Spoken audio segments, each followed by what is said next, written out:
Question number 2 में देखिए क्या है। इसमें एक ब्लॉक ऑफ मास स्मॉल है में और उससे कैपिटल एम कनेक्ट कर रखा है। स्प्रिंग कांस्टेंट की फ्रिक्शन कोफिशिएंट 3/4 है। तो मिनिमम वैल्यू अपने को फाइंड करनी है कैपिटल एम की सच दैट एम जो है is least in state required to move the block of the plane. तो एम की वैल्यू फाइंड करनी है, छोटा एम पर चलना स्टार्ट हो जाए जस्ट। तो देखिए अपन जब इसको रेस्ट से रिलीज करा है, जब स्प्रिंग नेचुरल लेंथ में थी तो कैपिटल एम नीचे जाएगा और कैपिटल एम नीचे जाएगा कहाँ तक, अपने एक्सट्रीम पोजीशन तक। देखिए पहले तो ये ब्लॉक रेस्ट पे था, कुछ टाइम बाद इसकी इक्विलिब्रियम पोजीशन गेन करेगा एंड दोबारा से वापस से रेस्ट पे आएगा। तो मुझे पता है कि जो इक्विलिब्रियम पोजीशन है उसका डबल होता है जो एक्सट्रीम पोजीशन होती है। तो इक्विलिब्रियम पोजीशन निकाल लेते हैं k x equals to m g से। तो इक्विलिब्रियम पोजीशन आ गई एम जी बाई के, तो इससे डबल हो जाएगा अपना अदर एक्सट्रीम पोजीशन। तो जब एक्सटेंशन 2x होगा तो स्प्रिंग और फोर्स हो जाएगी 2kx जो स्मॉल एम पे लगेगी। इसका खुद का weight m g sine theta तो नीचे लगना ही है, और इसको फ्रिक्शन ऊपर जाने से रोकने के लिए फ्रिक्शन नीचे लगेगा। तो फ्रिक्शन की वैल्यू यहाँ पे हो जाएगी 3/4 एम जी कॉस थीटा। तो यहाँ से फोर्सेस को बैलेंस कर देते हैं, तो 2kx की वैल्यू आ जाएगी 2kx। 2kx हो जाएगा अपना 2 कैपिटल एम जी के equal, this is balance by m g sine theta plus 3/4 m g sine theta. तो एम जी साइन 37 हो जाएगा 3/5 प्लस 3 mg/4 इंटू 4/5। तो ये आ गया 6 mg/5 और के एक्स की वैल्यू हो जाएगी कैपिटल एम जी। तो यहाँ से कैपिटल एम की वैल्यू आ गई 3m/5। नेक्स्ट क्वेश्चन नंबर 3, इसमें गिवन है अपने एक बीड है ऑफ मास m, इसको यहाँ पर अटैच कर रखा है और स्प्रिंग कांस्टेंट k और नेचुरल लेंथ r है। तो नॉर्मल रिएक्शन पूछा है जब इसको रेस्ट से रिलीज करा गया है। रेस्ट मतलब इनिशियल वेलोसिटी 0। तो अगर इनिशियल वेलोसिटी 0 है तो mv² के अकॉर्डिंग सेंटीमीटर एक्सलेशन भी 0 होगा। तो देख सकते हैं कि ये डायमीटर हो जाएगा अपना 2r। तो अगर ये 2r है तो स्प्रिंग लेंथ इनिशियली कितना हो जाएगा 2r cos 30। तो इनिशियल स्प्रिंग लेंथ हो गई 2r cos 30 which is r√3। तो एक्सटेंशन अपन डायरेक्ट निकाल सकते हैं। नेचुरल लेंथ r है और एक्सटेंशन r√3 हो गया न्यू लेंथ। तो एक्सटेंशन आ गया इसमें r√3 - 1। तो स्प्रिंग फोर्स के एक्स की वैल्यू आ जाएगी, के गिवन है √3 + 1 इंटू एम जी, आर से आर कैंसिल आउट, तो ये आ जाएगा 2 mg स्प्रिंग फोर्स के इक्वल। अब देखिए सेकंड फिगर में अपन चलते हैं स्प्रिंग ऑफ। तो यहाँ पे नॉर्मल रिएक्शन जो है बाहर की तरफ लगेगा इस तरह से along radial line. Spring force जो है इस पे कुछ इस तरह से लगेगी के एक्स विच इज 2 mg, और इसका खुद का वेट mg जो वर्टिकली डाउनवर्ड डायरेक्शन में लगेगा। ये एंगल 30 है तो ये एंगल भी 30 हो जाएगा और ये एंगल जो है अपना 30 डिग्री हो जाएगा। तो अब देख सकते हैं कि इनिशियल जो सेंट्रीपिटल एक्सेलरेशन है वो 0 है, तो मतलब नेट फोर्स टुवर्ड सेंटर भी 0 होनी चाहिए। तो नॉर्मल जो है इन दोनों फोर्सेस के कंपोनेंट को बैलेंस करेगा। तो normal will balance out here 2 mg यानी स्प्रिंग फोर्स के cos 30 कंपोनेंट को और mg के भी cos 30 कंपोनेंट को। तो यहाँ से देखते हैं नॉर्मल की वैल्यू जा रही है वो हो जाएगी 2 mg cos 30 plus 3 mg cos 30, तो 3√3 mg/2। This is your normal reaction. Next question number 4, इसमें गिवन एक 2m मास का स्फीयर v नॉट से जा रहा है और एक m मास के हेमिस्फीयर से टकराता है। तो initial velocity v not given है, तो मैं मानता हूँ आफ्टर इंटर कोलिजन इसकी वेलोसिटी v1 हो गई है एंड इस वाले की v2 हो चुकी है। अब देखते हैं जो लाइन ऑफ इम्पैक्ट है अपनी, जो दोनों के सेंटर्स को ज्वाइन करने लाइन है, इसका एंगल्स देख सकते हैं। ये रेडियस 2r हो जाएगा, तो यहाँ से ये एंगल डायरेक्टली अपन 30 डिग्री लिख सकते हैं, तो ये भी 30 हो जाएगा। एंड फर्स्ट वाले फिगर में ये लाइन भी जो लाइन ऑफ इम्पैक्ट 30 डिग्री बनाएगी। ठीक है, तो ये अपने पास एंगल्स वगैरह तो आ गए यहाँ से। अब मुझे पहली चीज तो मोमेंटम कंजर्व कर सकता हूँ मैं हॉरिजॉन्टल डायरेक्शन। तो इनिशियल मोमेंटम था 2mv0, फाइनल हो जाएगा 2mv1 प्लस mv2। ये हो गया मोमेंटम कंजर्व। अब नेक्स्ट आते हैं ई वाली इक्वेशन कोफिशिएंट ऑफ रेस्टिट्यूशन की। तो दोनों की वेलोसिटीज के पहले कंफर्ट लेते हैं अलोंग लाइन ऑफ इम्पैक्ट। तो ये हो जाएगा v1 cos 30 v1√3/2 और v2 का component along line of impact हो जाएगा v2 cos 30 यानी v2√3/2। और इनिशियल वेलोसिटी जो थी वी नॉट का compare along line of impact हो जाएगा वी नॉट रूट 3/2। ये हो गया अपने इनिशियल कंपोनेंट्स। अब ई की इक्वेशन हो जाएगी e is equals to v2 root 3/2 minus v1 root 3/2 upon v not root 3/2 minus 0, और ई की वैल्यू अपने को हाफ की बने। तो यहाँ से दो इक्वेशन, दो वेरिएबल बन चुके हैं अपने यहाँ से। सॉल्विंग करने पे v1 की वैल्यू आती है v0/2 एंड v2 की वैल्यू आ जाती है v0। तो यहाँ से लॉस इन काइनेटिक लिख सकते हैं, काइनेटिक एनर्जी लॉस होता है इनिशियल माइनस फाइनल। इनिशियल लिखी जा सकती है, फाइनल वैल्यूज पता है, आंसर आ जाएगा। Next is question number 7। इसमें गिवन अपना एक फोर्स है X Y I cap plus x square Y J cap. Particle को अपन दो तीन पाथ है O A C, O D C and O B C के अलॉन्ग ले जाते हैं। तो वर्क डन पूछा गया तीनों पाथ के अलॉन्ग कितना होगा। तो सबसे पहले अपन ओ ए सी के अलॉन्ग निकालते हैं।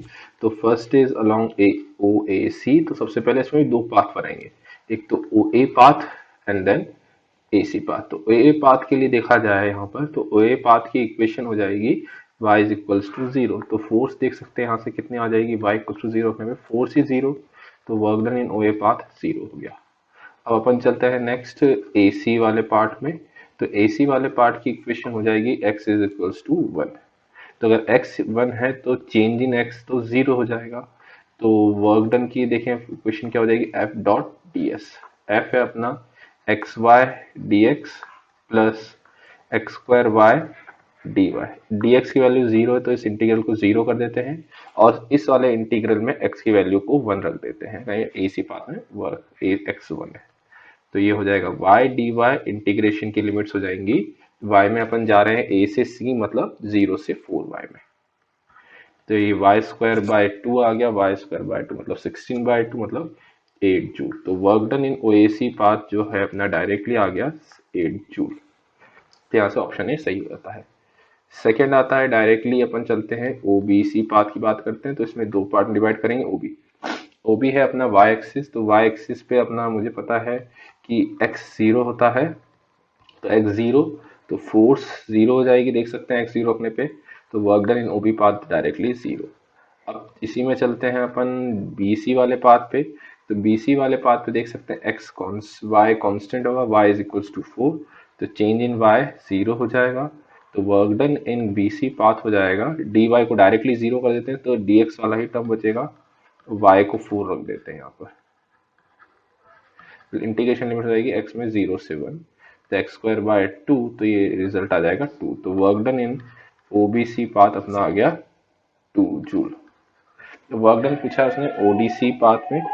तो ओडीसी जो पाथ है उसको पैराबोला है y equals to 4x square. तो वर्क डन जो हो जाएगा इसमें हो जाएगा x dx, x मतलब कि x y dx, fx वाली फोर्स, y कंपोनेंट फोर्स है x स्क्वायर y dy। अब देखिए पहले इंटीग्रेशन जो है dx के रेस्पेक्ट में है, तो y को एलिमिनेट करेंगे तो y की वैल्यू जो ग्राफ की इक्वेशन है उससे 4x स्क्वायर आ रही है।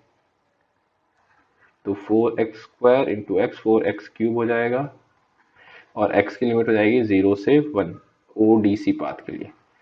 इसमें इंटीग्रेशन डी वाई यानी y के रेस्पेक्ट में हो रहा है तो x को हटाना पड़ेगा, x की स्क्वायर की वैल्यू है y बाय 4, तो हो जाएगा y square by 4 d y, और y की इंटीग्रेशन हो जाएगी 0 से 4। और इसको जब सॉल्व करेंगे इंटीग्रेशन को तो डायरेक्टली आंसर आता है 19/3 जूल। Next question number 10। इसमें गिवन है अपने पास एक कोन है, हाइट है, बेस रेडियस r, नीचे एक हेमिस्फीयर ऑफ रेडियस r। तो इन दोनों का जो सेंटर ऑफ मास है वो एक्चुअल में हेमिस्फीयर के सेंटर पे लाई करा, which is at point O. तो इसमें h की वैल्यू बतानी है अपने को। तो अपन डायरेक्टली कर सकते हैं, अपने को पता है कि जो कोन है उसका सेंटर ऑफ मास h/4 पे लाई करता है, एंड जो सॉलिड हेमिस्फीयर होता है उसका सेंटर ऑफ मास 3r/8 पे लाई करता है।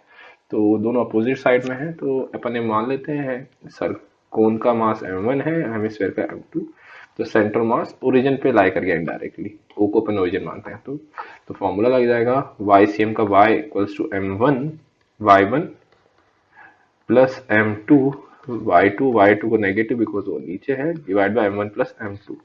तो m1 प्लस m2 0 में ही चले जाएंगे। तो यहाँ से m1 into H by four equals to m2 into 3r/8 आता है। m1 की वैल्यू लिख देते हैं अपन, m1 की वैल्यू, दोनों होमोजेनियस बॉडीज मतलब दोनों की डेंसिटी सेम, तो rho into 1/3 pi R square H into H by four equals to m2 हो जाएगा rho into 2/3 pi R cube into 3r/8। तो यहाँ पे जब r की वैल्यू रखेंगे तो h की वैल्यू w/3 मीटर की इक्वल आती है। ओके बच्चों, तो अब जो अपना नेक्स्ट टॉपिक आता है वो है फ्लक्स स्पीड। फ्लक्स स्पीड क्या है ध्यान से समझना। पहले तो सपोज करिए अपने पास एक कंटेनर है, इसमें liquid of density row field है। जो कंटेनर का टॉप है उसका क्रॉस सेक्शन एरिया ए है और अपन ने कंटेनर में एच डेप्थ पे एक होल करा है ऑफ एरिया स्मॉल ए। तो अपने को पता है कि जो वाटर है इससे होल से बाहर निकलना स्टार्ट हो जाएगा, बिकॉज यहाँ पे जो है होल है तो वाटर को बाहर निकलना ही पड़ेगा। ठीक है, तो अपने को वही जिस स्पीड से ये वाटर बाहर जा रहा है वही स्पीड यानी कि फ्लक्स स्पीड बाहर करनी, वाटर के बाहर निकलने की स्पीड। तो देखिए क्या होगा बच्चों, यहाँ पर देखिए होल कर रखा है ऑफ एरिया स्मॉल है, तो यहां से लिक्विड मान लीजिए वी बी स्पीड से बाहर आ रहा है, इस तरह से आएगा और वो नीचे फ्री फॉल करना स्टार्ट कर देगा। तो देखिए अगर ये वाटर बाहर निकल रहा है तो टॉप की सरफेस भी नीचे आएगी, जैसे जैसे वाटर कम हो रहा है तो लेवल नीचे गिरेगा। तो मान लीजिए टॉप वाली सरफेस जो है वी ए स्पीड से नीचे आ रही है। ठीक है, तो एक पॉइंट ए है जो टॉप पे अपन कंसीडर करते हैं, दूसरा पॉइंट बी जो है जस्ट इस लिक्विड के बाहर कंसीडर करते हैं। लिक्विड के बाहर मतलब कि जो होल है इसके जस्ट बाहर, जहां पे वाटर जो है वी बी स्पीड से मूव कर रहा है। तो ए और बी पे बर्नौली अप्लाई करते हैं, ए और बी पे बर्नौली। ए टॉप है, बी जस्ट होल के बाहर, तो P A plus half rho V A square इस पॉइंट की वेलोसिटी। अब पोटेंशियल एनर्जी के लिए क्या करना पड़ता था, पहले एक रेफरेंस लेवल पहले मानेंगे अपन। तो मैं इस बी वाले पॉइंट पे ही पोटेंशियल का रेफरेंस 0 मान लेता हूं बच्चों।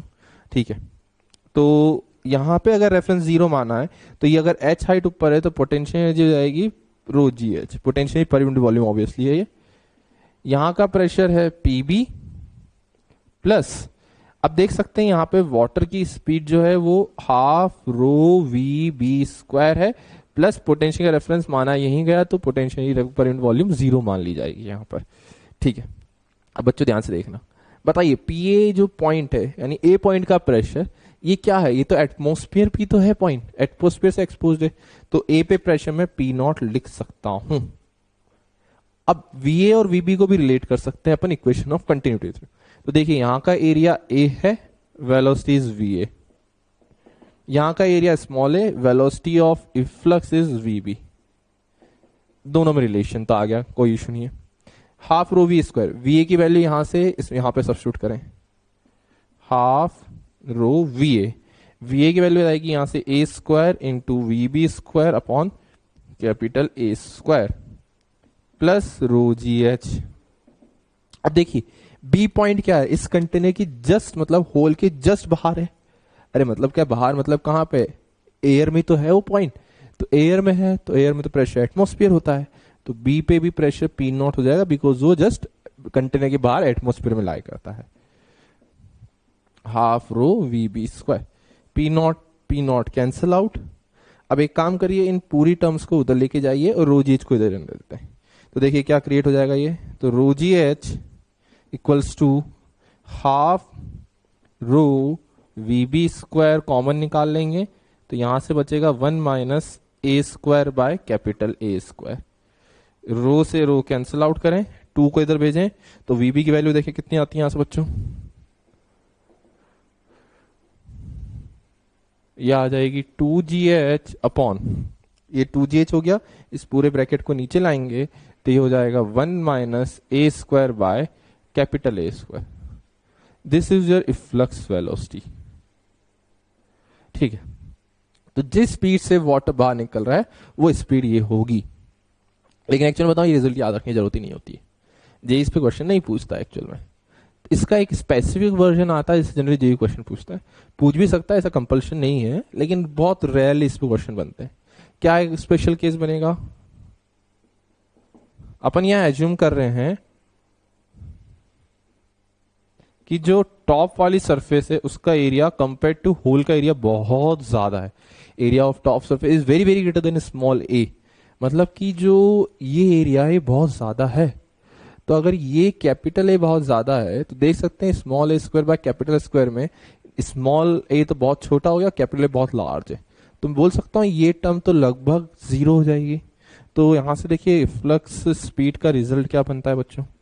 तो ये तो हो गया अपना 2gh, तो ऊपर लिखा हुआ ही है 1 - 0। तो इफ्लक्स स्पीड का फॉर्मूला आया है डायरेक्टली यहाँ पर √2gh। तो this is your efflux velocity from a hole of area small है।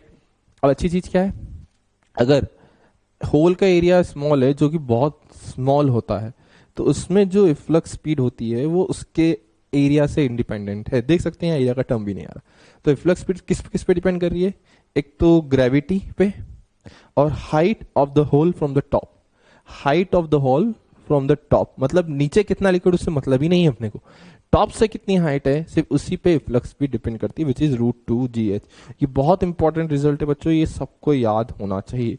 इससे डायरेक्टली क्वेश्चन सॉल्व होंगे, उनको डायरेक्टली क्वेश्चन में यूज कर सकते हैं। हाँ लेकिन ये मेथड भी आना चाहिए, कहीं बहुत सी अगर चीजें वेरिएबल हो गई या कुछ और जेई ने पूछा तो ये कंसेप्ट पूरा आना चाहिए। तो कंसेप्ट क्या है, अपन ने ए और बी पे बर्नौली अप्लाई करा, B is just a point outside your hole and B और ए पे प्रेशर था एटमोस्फियर, और जो ये जो अपन ने पोटेंशियल यहाँ जीरो मानते हुए यहाँ की पोटेंशियल वॉल्यूम √gh, यहाँ की जीरो और हाफ रो v² टर्म लिख के इक्वेशन ऑफ कंटिन्यूटी अप्लाई करके डायरेक्टली अपन ने वीबी की वेलोसिटी निकाली। अपन ने ये स्पेशल केस एज्यूम करा तो उससे डायरेक्ट आया। अब बहुत से को लगता है एग्जाम में सर कौन सा रिजल्ट यूज करना है।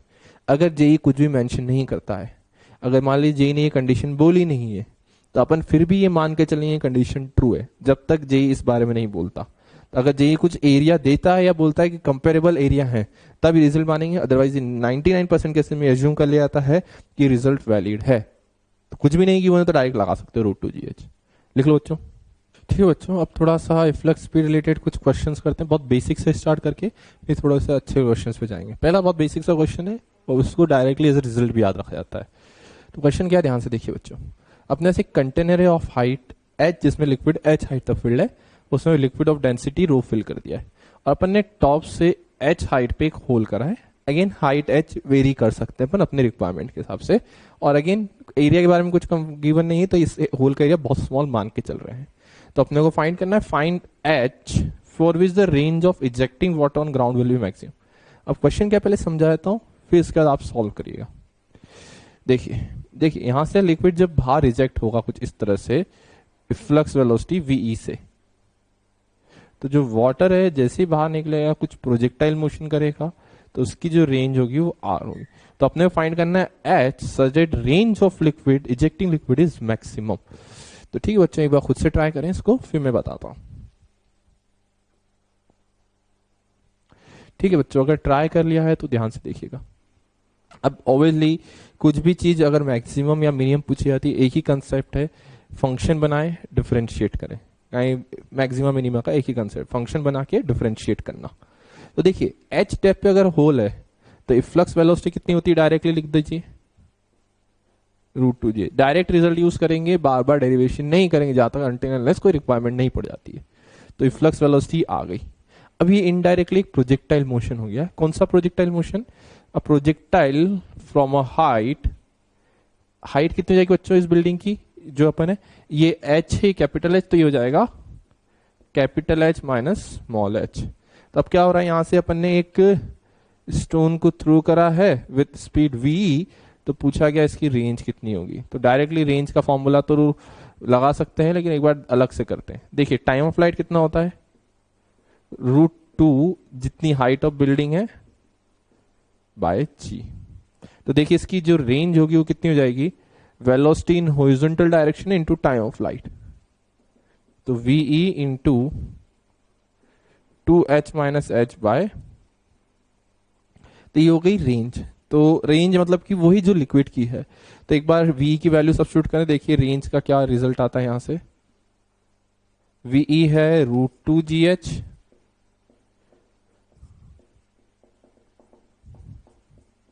जी से जी कैंसिल आउट, 2 बाहर आ जाएगा कॉमन लेके, तो 2 को बाहर निकाल लेते हैं तो ये हो गया h into H minus H. अब देखिए रेंज का फंक्शन जो है स्मॉल h और कैपिटल H दोनों पे डिपेंड कर रहा है, लेकिन यहाँ पे वेरिएबल स्मॉल h है। तो पूछा गया रेंज की मैक्सिमम वैल्यू कितनी हो सकती है, तो रेंज को मैक्सिमम करने के लिए एच कितना होना चाहिए। अब रेंज का फंक्शन मिल गया है, मतलब indirectly H into H minus H पे डिपेंड कर रहा है ना, तो अपन एक फंक्शन बोलते हैं जो अंदर है रूट के अंदर, डिफरेंशिएशन में ताकि अपने को ज्यादा प्रॉब्लम ना है। तो देखिए अंदर वाला फंक्शन क्या है, H into H minus H square. तो अगर ये फंक्शन मैक्सिमम हो गया तो ये मैक्सिमम, तो रेंज ऑब्वियसली मैक्सिमम। तो इसको मैक्सिमम करने की कोशिश करते हैं बच्चों। तो मैक्सिमम का कंसेप्ट क्या है, differentiation, D F by D H करके जीरो करेंगे। तो ये डिफरेंशिएशन होगा इसका capital S minus two H. तो यहां से देख सकते हैं स्मॉल एच की वैल्यू कितनी आ गई। तो अगर एच बाई टू मतलब क्या होता है, जो लिक्विड लेवल है ऑफ हाइट एच अगर एग्जैक्टली मिड में करेंगे तो जो वाटर निकलने की स्पीड होगी विच इज फ्लक्स स्पीड, वो मैक्सिमम होती है। ठीक है, अब इसको थोड़ा सा और डिटेल में चलते हैं। ये तो ठीक है, रिजल्ट आया, अच्छी बात है, इसको थोड़ा सा विजुलाइज करने की कोशिश भी करेंगे ताकि एकदम मजा आ जाए। तो देखिए अगर एच की हाइट जो होल है वो एग्जैक्टली मिड में होगा तो देखते हैं रेंज कितनी जाएगी उस केस में। तो रेंज देखिए बच्चों कितना आता है, एच की जगह एच बाई टू रखेंगे तो ये भी एच बाई टू। तो देख सकते हैं डायरेक्टली रेंज जो है हाइट ऑफ लिक्विड के इक्वल आ गई है। तो जितनी हाइट ऑफ वाटर फील्ड है उतना ही ये मैक्सिमम दूर जा सकता है। और फ्लक्स स्पीड कब मैक्सिमम होती है, मतलब कि रेंज कब मैक्सिमम होती है, जब होल एग्जैक्टली मिड में करेंगे। तो एग्जैक्टली मिड में करोगे होल तो फ्लक्स स्पीड इस तरह से ऑप्टिमम होगी, मैक्सिमम नहीं बोल रहा हूं, फ्लक्स स्पीड ऑप्टिमम होगी सच दैट रेंज मैक्सिमम आ जाए। तो एक कंसेप्ट को थोड़ा सा विजुलाइज करने के लिए इस फिगर को एक बार ड्रॉ करते हैं अलग अलग हाइट के लिए। देखिए अब इसी फिगर में बनाने की कोशिश करता हूं बच्चों। तीन होल करते हैं एग्जैक्टली, थोड़ा जो एकदम टॉप पे हो, एक थोड़ा सा जो बहुत बॉटम पे हो और एग्जैक्टली मिड पे। अब देखिए बच्चों जो टॉप वाला होल है वो लगभग बहुत ज्यादा हाइट पे नहीं है, टॉप से बहुत ज्यादा डेप्थ पे नहीं है।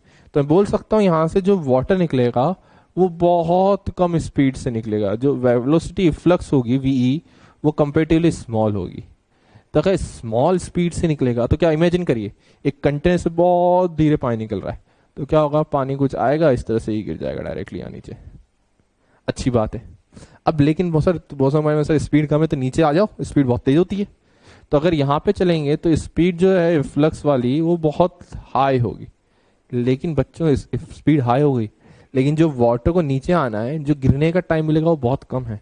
तो वाटर शायद थोड़ा सा इस तरह से आगे चला जाए लेकिन बहुत ज्यादा आगे नहीं जा पाता है। तो कहानी में क्या है, टॉप पे होल्ड करोगे तो स्पीड कम तो ज्यादा दूर नहीं जाएगा, नीचे करा तो स्पीड ज्यादा है लेकिन बहुत ज्यादा टाइम नहीं मिला उसको आगे जाने का। लेकिन मिड में करने पे तो वेलोसिटी इस तरह से ऑप्टिमम क्रिएट होती है सच दैट रेंज कैसी हो जाए, अपनी रेंज जो होती है मैक्सिमम हो जाती है। तो रेंज मैक्सिमम कब होती है, जब बच्चों होल अपन एग्जैक्टली मिड में करते हैं। तो ये बहुत कॉमन वैरायटी ऑफ क्वेश्चन है।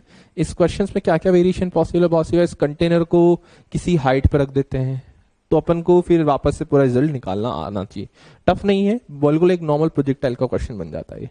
लिख लीजिए इसको बच्चों। ठीक है बच्चों, तो क्वेश्चन देखिए क्या है। अपने पास एक कंटेनर है जिसमें वाटर एच हाइट तक फिल्ड है, टॉप का एरिया ए, बॉटम के होल का एरिया स्मॉल है गिवन है, और अपने इसको कंटेनर को स्प्रिंग कांस्टेंट ऑफ के से कनेक्ट कर दिया है और स्मूथ सरफेस पे रखा हुआ है। तो जैसे ही इस पर ने इसमें वाटर को बाहर निकलने दिया तो देखिए वाटर बाहर निकलेगा राइट हैंड साइड में, तो वाटर पे फोर्स लगी राइट में तभी बाहर गया होगा। तो न्यूटन थर्ड लॉ से कंटेनर फोर्स लगी लेफ्ट में तो कंटेनर कंप्रेस होगा। तो वही फाइंड करना है, कंटेनर अगर इनिशियली रेस्ट पे, find equilibrium compression in spring. Try करें बच्चों। ठीक है बच्चों, तो अगर ट्राई कर ले तो यहां से देखिए क्या कंसेप्ट लगेगा। यहां पर देखिए अगर एक कोई कंटेनर है, इसमें वी फ्लक्स स्पीड से वाटर बाहर जा रहा है, तो वाटर जो है उस पर एक फोर्स किधर की तरफ लगी होगी, आगे की तरफ। कितनी होती है फोर्स, अगर याद हो तो अपन इक्वेशन ऑफ कंटिन्यूटी जस्ट बात फाइंड करी थी, रो ए एरिया इस होल का लेंगे वी ई स्क्वायर। तो ये फोर्स वाटर पे लगी, कौन लगाया, कंटेनर। तो जो इजेक्टिंग वाटर है सेम फोर्स थर्ड लॉ से पीछे की तरफ लगाएगा, रो ए वी ई स्क्वायर।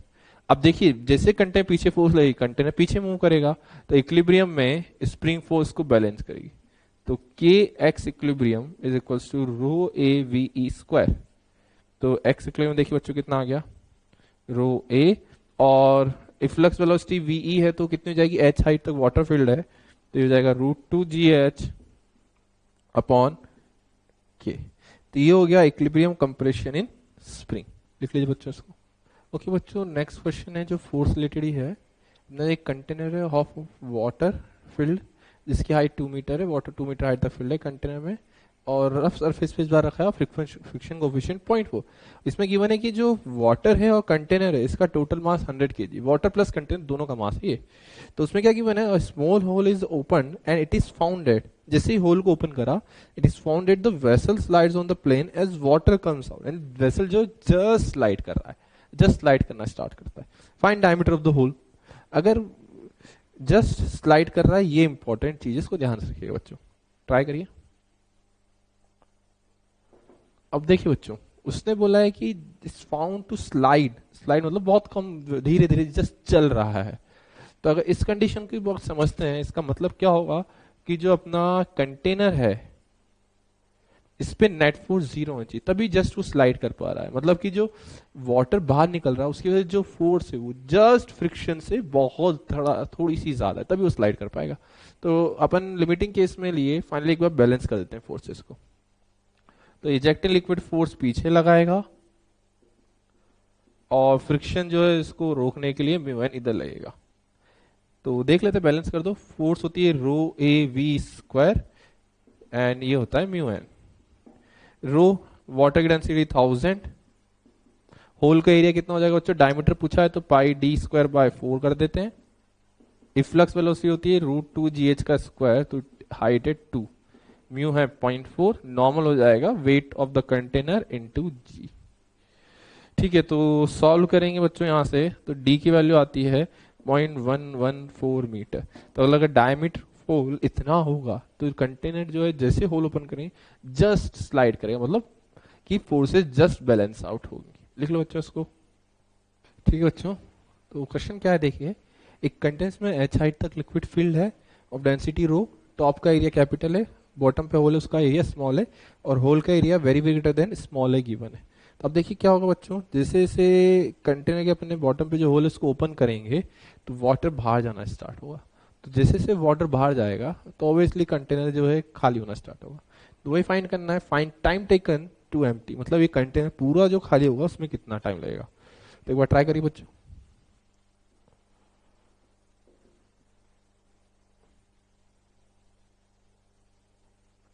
अब देखिए बच्चों, ये एरिया जो है टॉप का बोल रहा है बहुत ज्यादा है, तो मतलब कि अपन डायरेक्टली रिजल्ट लगा सकते हैं कि फ्लक्स वेलोसिटी का राइटली √2 log लगा सकते हैं। तो देखिए बच्चों, किस तरह से एम्प्टी होगा पहले समझते हैं, इसका कंसेप्ट क्या है।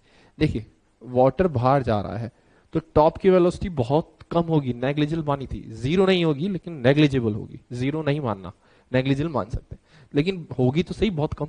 तो ये वेलोसिटी अपन निकाल सकते हैं, और यही वेलोसिटी है जो इसकी हाइट को कम करेगी वाटर की। तो ये वेलोसिटी बहुत इंपॉर्टेंट है, because this velocity is the rate of change of this height. Top surface की velocity rate of change of height of water in container होगा। ध्यान से देखें, तो मान लीजिए किसी इंस्टेंट पे y हाइट का वाटर बचा हुआ है, तो इस पर्टिकुलर इंस्टेंट पे फ्लक्स वेलोसिटी जो होगी √2 होगी, और टॉप सरफेस की वेलोसिटी को या स्पीड को v1 मान लेते हैं। पहले v1 फाइंड करते हैं, because v1 is your rate of change of y। तो इन दोनों को रिलेट कर सकता हूं इक्वेशन ऑफ कंटिन्यूटी से। कैसे, v1 into capital A is equal to v into small A. ठीक है, यहां तक कहानी। तो देखिए यहां से टॉप सरफेस की स्पीड कितनी आ गई, √2 इंटू ए अपॉन कैपिटल है। अब देखिए ये जो स्पीड है v1, यही इस हाइट को y को कम कर रही है, कम मतलब डिक्रीजिंग।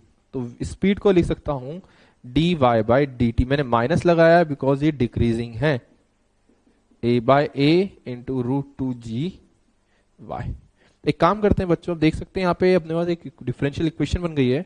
तो y को नीचे लाएं तो इधर आके y की power -12 dy equals to a by A into √2g into dt हो गया बच्चों। इंटीग्रेट करते हैं यहाँ पर अब लिमिट्स के साथ। अब ध्यान से देखिएगा, माइनस को इधर लिख दिया। जब टाइम 0 था, when time was 0, height of liquid which is y वो कैपिटल H था, और पूछा है कितने टाइम में ये एम्प्टी हो जाएगा। एम्प्टी जैसे हो गया तो y की वैल्यू तो 0 हो जाएगी यहां से, तो इंटीग्रेट कर देते हैं इसको, ये 2y की power half limit h to 0 minus a by A into root two g into capital T. तो यहां से देखिए कैपिटल टी की वैल्यू कितनी आ गई बच्चों, माइनस को इधर भेजें तो देखिए कितना आ रहा है ये 2a by small A upon root two g into root h. तो इसको थोड़ा सा और अच्छे से सिंप्लीफाई करके लिखेंगे तो ये a by A into root over of h by 2h by g आता है। तो ये आया time when container will be empty. अब बच्चों इस क्वेश्चन में थोड़ा एक ध्यान से देखिए, इस क्वेश्चन में बहुत सारी चीजें वेरिएशन कर सकते हैं। पहली चीज जो वेरिएशन कर सकते हैं उसको देखते हैं, उससे एक बार इसको आपस समझना। जो वेलोसिटी v1 है वो क्या था, किस रेट से ये कंटेनर एम्प्टी होगा। तो याद रखना इस टाइप क्वेश्चन में जहां एम्प्टी या टाइम वगैरह पूछते हैं हमेशा टॉप सरफेस की स्पीड बहुत इंपॉर्टेंट है, कहीं तभी अपना इंटीग्रेशन बनेगा। अगर ये तो मैंने स्पीड निकाली टॉप, कोई पूछता है टॉप सरफेस का एक्सेलरेशन, तो एक्सेलरेशन पता है सबको, क्या लिख सकते हैं v dv by dx। v पता है, v dy बाई dx निकालेंगे तो अगर ध्यान से करेंगे ना सॉल्व तो बच्चे यहाँ पे टॉप सरफेस का एक्सेलरेशन कांस्टेंट आ जाता है। तो याद रखना टॉप सरफेस कांस्टेंट एक्सेलरेशन से मूव कर रही है नीचे की तरफ, तो यहाँ पे इक्वेशन ऑफ मोशन भी लगाई जा सकती थी, वो लगा के देखेंगे आंसर सेम आएगा। लेकिन मैं उस पर नहीं चल रहा हूँ, मैं इंटीग्रेशन में जाना चाह रहा हूँ, तो डायरेक्टली वो भी कर सकते हैं। प्लस एक और चीज है बच्चों, यहाँ पे पूछता है बताइए कंटेनर हाफ एम्प्टी होने में कितना टाइम लगेगा। हाफ का मतलब क्या होता है, इनिशियल हाइट h थी, फाइनल h बाई 2, तो यहाँ लिमिट h की जगह h बाई 2 है। तो इस तरह से कोई भी टाइम अपन कर सकते हैं, यहाँ पर लिख लीजिए बच्चों उसको। ओके बच्चों, अब नेक्स्ट क्वेश्चन पे आते हैं। अब अपन ने कंटेनर में दो इमिसिबल लिक्विड फिल कर रखे हैं, लिक्विड ऑफ डेंसिटी ρ1 ऊपर है, दूसरा डेंसिटी ऑफ लिक्विड ρ2 नीचे फिल कर रखा है। जो दो होल कर रखे, दो लिक्विड में अपन ने एक ही होल करा है। तो फर्स्ट होल की जो डेप्थ वो h बाई 2 है और सेकेंड वाले होल की डेप्थ 3h बाई 2 है। फर्स्ट वाले से v1 से स्पीड से वाटर इफ्लक्स हो रहा है, सेकेंड वाले से v2 से इफ्लक्स हो रहा है। तो तुम्हें v1 बाय v2 का रेशियो बताना है कितना होगा। ट्राई करें बच्चों। ठीक है बच्चों, अब देखिए आंसर देखिए, v1 तो बहुत इजीली लिखा जा सकता है, बिकॉज वो क्या एक नीचे वाले से मतलब ही नहीं होता है फ्लक्स के लिए, तो उसको क्या फील होगा, उस पे h बाई 2 हाइट पे एक होल है, तो फ्लक्स वेलोसिटी v1 तो डायरेक्टली अपन लिख देंगे root two g h by 2 directly, कोई इशू नहीं। अब आते हैं v2 की स्पीड कैसे निकालेंगे। तो v2 का तो कोई डायरेक्ट फॉर्मूला नहीं है, एक ही तरीका है बर्नौली। तो एक काम करते हैं, दो पॉइंट पिक करो जो अच्छे लग रहे हैं। तो मेरा मन करा एक पॉइंट ये और एक पॉइंट बी जो सेकंड वाले होल के जस्ट बाहर है। तो टॉप पे एक पॉइंट ए और एक पॉइंट बी जो सेकंड वाले होल के जस्ट बाहर है, यहां बर्नौली अप्लाई करते हैं। तो सबसे पहले एक रेफरेंस लेवल मानना पड़ेगा, तो अपन बी को ही as a reference level of potential energy point volume मान लेते हैं। अब ध्यान से देखिए बच्चों, ए पे प्रेशर तो एटमोस्फियर के इक्वली होगा, एटमोस्फियर से एक्सपोज है, प्लस टॉप वाले सरफेस की वेलोसिटी अपन नेग्लिजिबल मान सकते हैं, बिकॉज ये एरिया बहुत ज्यादा माना जाता है, गिवन नहीं हो तब भी, तो इसकी वेलोसिटी नेग्लेक्ट कर सकते हैं। प्लस इसकी हाइट देखनी पड़ेगी बच्चों, ये रेफरेंस है, तो रेफरेंस से पहले तो यहां तक चलिए, कहीं लिक्विड चेंज हो रहा है, तो इसमें लिक्विड है ρ2, तो ρ2 जी h बाई 2 प्लस यहां से यहां तक जाना है, तो ρ1 लिक्विड में अपने को h हाइट ऊपर जाना है, इज इक्वल्स टू, अब इस पॉइंट पे बर्नौली अप्लाई करेंगे, तो ये पॉइंट भी तो एटमोस्फियर में ही है, तो इस पे प्रेशर हो गया P naught half ρ2 v2 square plus height 0 reference level. अब बहुत समझ में सर यहाँ ρ2 क्यों लिखा, अरे यहां से v2 वाला लिक्विड बाहर हो रहा है v2 स्पीड से, तो ρ2 वाला ही तो है। और यहाँ पे देखिए, अब यहाँ पे जो पहला वाला लिक्विड था v1 उसको तो मतलब ही नहीं नीचे वाले से, इसलिए वहां डेंसिटी का यूज नहीं आता है। और ये बच्चों क्या होगा, वेलोसिटी तो स्पीड का कोई जीरो है तो मतलब ही नहीं, पी नॉट कैंसिल आउट कर देते हैं। अब रीअरेंज करते हैं पहले इन दोनों टर्म्स को, देखिए क्या आएगा यहाँ से, g इंटू एच कॉमन निकालिए, तो ρ2 by 2 plus ρ1 equals to 1 by 2 ρ2 into v2 square. तो देखिए यहाँ से v2 की वैल्यू कितनी आ रही है, ये आ रही है अपनी root over of G H into 2 ρ1 plus ρ2 upon, यहां से 2 से 2 कैंसिल आउट हो गया, अपन ρ2 नीचे आया, तो ये v2 आ गया, ये v1 आ गया। तो देखिए v1 बाय v2 का रेशियो कितना हो जाएगा, यहां से 2 से 2 गया, gh कैंसिल आउट हो जाएंगे, तो इनडायरेक्टली ये आंसर आ जाएगा ρ2 upon 2 ρ1 plus ρ2 and this is a final answer for ratio of speed v1 by v2। तो क्या हुआ, v1 डायरेक्टली निकाला, लेकिन v2 के लिए बर्नौली अप्लाई करना पड़ेगा बिकॉज लिक्विड चेंज हो रहा है। लिख लीजिए बच्चों इसको। ठीक है बच्चों, अब नेक्स्ट क्वेश्चन देखिए, इनडायरेक्टली बहुत एक अच्छा कंसेप्ट भी है ये अपने आप में। अपने इसका एक टैप, अपने टैप को ओपन करा, टैप का जो क्रॉस सेक्शनल एरिया है वो A0 है और वाटर बाहर निकल रहा है यहाँ पे। तो मान लीजिए वाटर, अब ध्यान से देखिए मैंने क्या चीज ड्रॉ करी, जैसे जैसे वाटर नीचे गिरता जा रहा है मैंने इसका एरिया कम कर दिया है। तो देखा H डेप्थ पे इसका एरिया स्मॉल कैपिटल ए हो गया है, पहले A0 था। तो बच्चों पहली चीज माइंड में आनी चाहिए, सर ये एरिया कम क्यों हो रहा है, खुद ही सोच सकते हैं। देखिए जैसे जैसे वाटर फॉल हो रहा है इसकी स्पीड बढ़ रही है, नीचे से आएगा, ग्रेविटी के इन्फ्लुएंस पे वाटर नीचे आ रहा है, तो ग्रेविटी के इन्फ्लुएंस में वाटर नीचे आएगा तो ग्रेविटी इसको एक्सलेट कराते हुए स्पीड बढ़ा रही है। तो एक्सलेट होकर स्पीड बढ़ रही है, तो स्पीड बढ़ेगी तो एरिया कम होगा, because a1v1 equals to a2v2। तो यहाँ वेलोसिटी ज्यादा तो एरिया कम, वेलोसिटी कम तो एरिया ज्यादा। तो मान लेते हैं बच्चों, तो आने की चीज बाद में खुद से एज्यूम करेंगे। तो मैं फाइंड करना है कि किस वॉल्यूम रेट से वाटर टैप से बाहर है। What is the volume rate at flow rate from tap. तो ठीक है बच्चों, सॉल्व करिए इसको। ठीक है बच्चों, अगर सॉल्व हो गया तो इस क्वेश्चन को देखिए कैसे करना है। पहली चीज तो वॉल्यूम फ्लो रेट की बात करी है, तो यहां पे अपन इसकी स्पीड va मान लेते हैं और यहां पर स्पीड vb मान ली है मैंने। a पॉइंट पे va और b पॉइंट पे vb। तो एक काम करते हैं, a और b पॉइंट पे बर्नौली लगाते हैं। तो देखिए a पॉइंट और b पॉइंट दोनों एटमॉस्फेयर में हैं, तो pa plus half rho va square plus, अगर मैं इसको रेफरेंस ऑफ पोटेंशियल मानता हूं तो देख सकते हैं ये हाइट h ऊपर है, तो रो जी एच। अब b पे आओ, b पे भी एटमॉस्फेयर प्रेशर होगा, half rho va square plus reference level तो यहीं 0 था, पी नॉट कैंसिल आउट, ये पी नॉट होगा। अब देखिए रो पूरा कैंसिल आउट हो जाएगा यहां से, तो ये आएगा va square by 2 plus g H equals to v, यहां पे वी बी लिखना है बच्चों, वी बी स्क्वायर बाय 2। तो यहां से देखिए बच्चों क्या आ गया, ये v B square minus v A square equals to 2gh। और ये देख के लग रहा हो सही, तो न्यूटन्स की थर्ड इक्वेशन है, v square minus u square equals to 2s।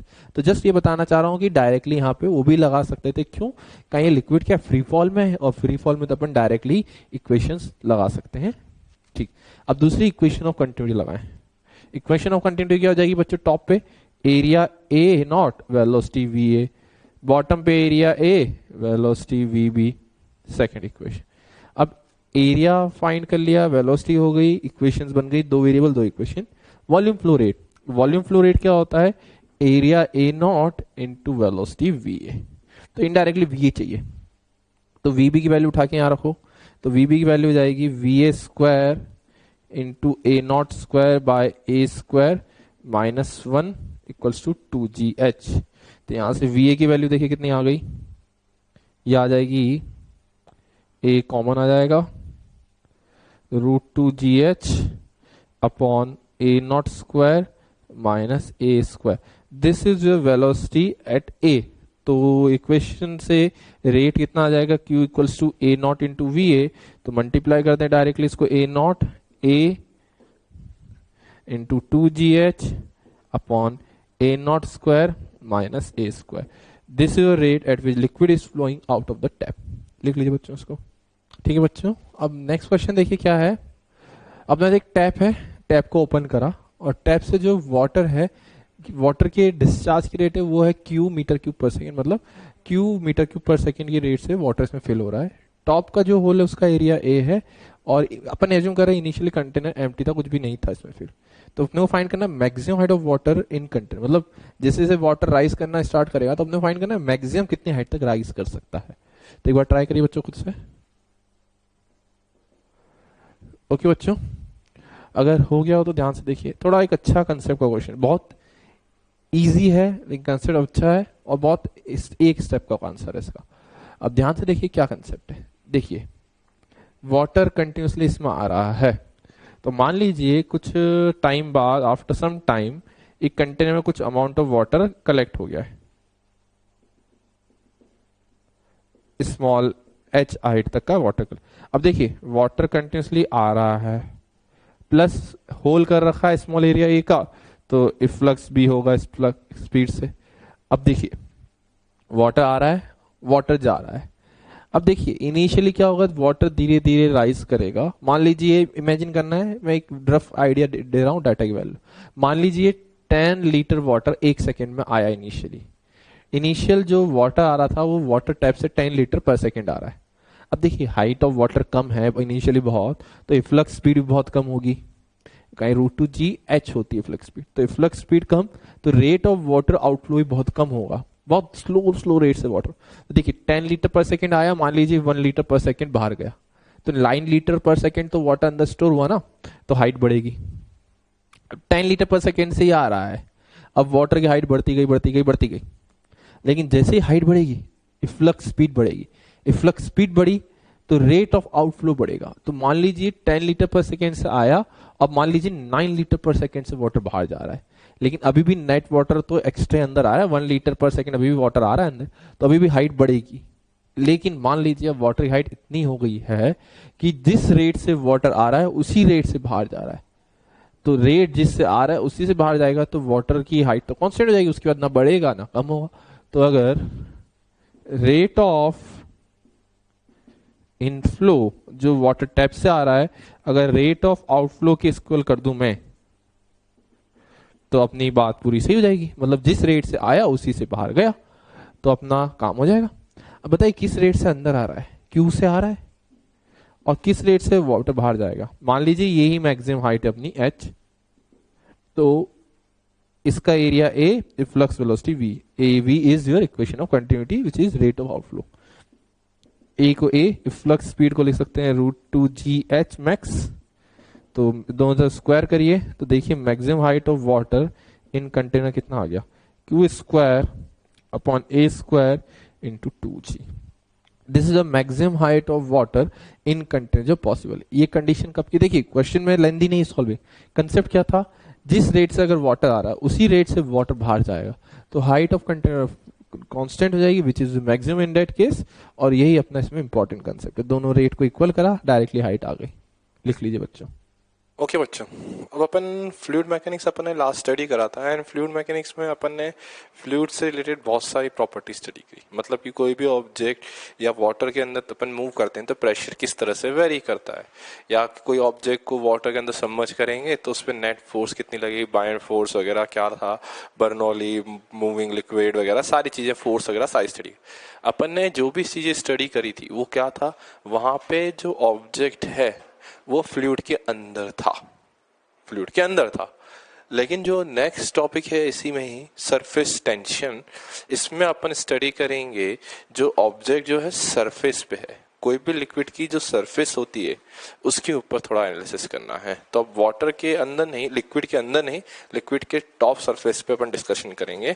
तो जो अपन टॉपिक स्टडी करना चाह रहे हैं सरफेस टेंशन। अब याद रखिएगा जो नेक्स्ट 3 टॉपिक्स हैं काइंड ऑफ इंटर रिलेटेड है। जैसे कि अभी तक अपन पढ़ेंगे सरफेस टेंशन, नेक्स्ट है विस्कोसिटी। ये इनडायरेक्टली कुछ नहीं है, कोई भी फ्लूइड है उनकी प्रॉपर्टीज है, तो इनको एक प्रॉपर्टी की तरह जाएंगे। Surface tension is a property, viscosity which is next topic is also a property of a fluid. तो अपने को ये सारी चीजें स्टडी करनी है। अब सरफेस टेंशन क्या चीज है उसको पहले मैं एक डेफिनेशन लिखना चाहूंगा, फिर डेफिनेशन लिख के फिर उसको समझेंगे, थोड़ा जल्दी इजीली समझ आएगा। तो डेफिनेशन लिखते हैं बच्चों इसकी, it is a property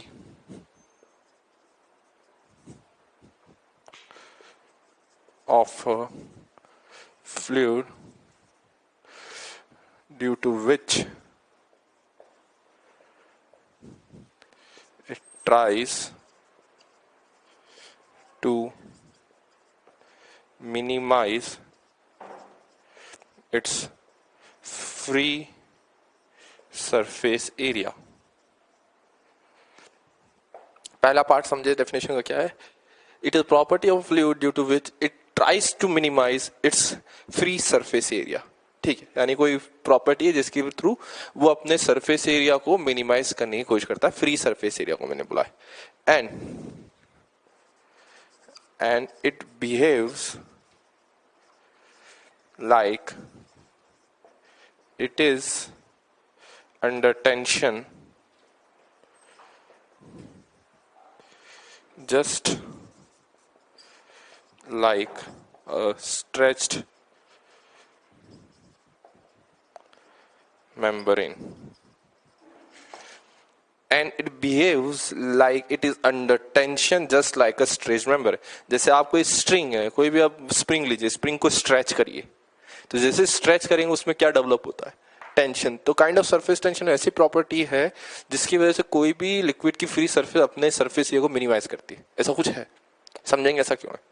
and it behaves like under tension just like a stretch, मतलब एक इलास्टिक शीट लीजिए, उसको स्ट्रेच कर दीजिए. तो जो प्रॉपर्टी उसमें अंडर टेंशन होती थी उसी तरह से ऐसी कोई प्रॉपर्टी है जो फ्लूइड में अपेयर होती है. एक और चीज के लिए बता दूं, जो ये सरफेस टेंशन है it arises due to intermolecular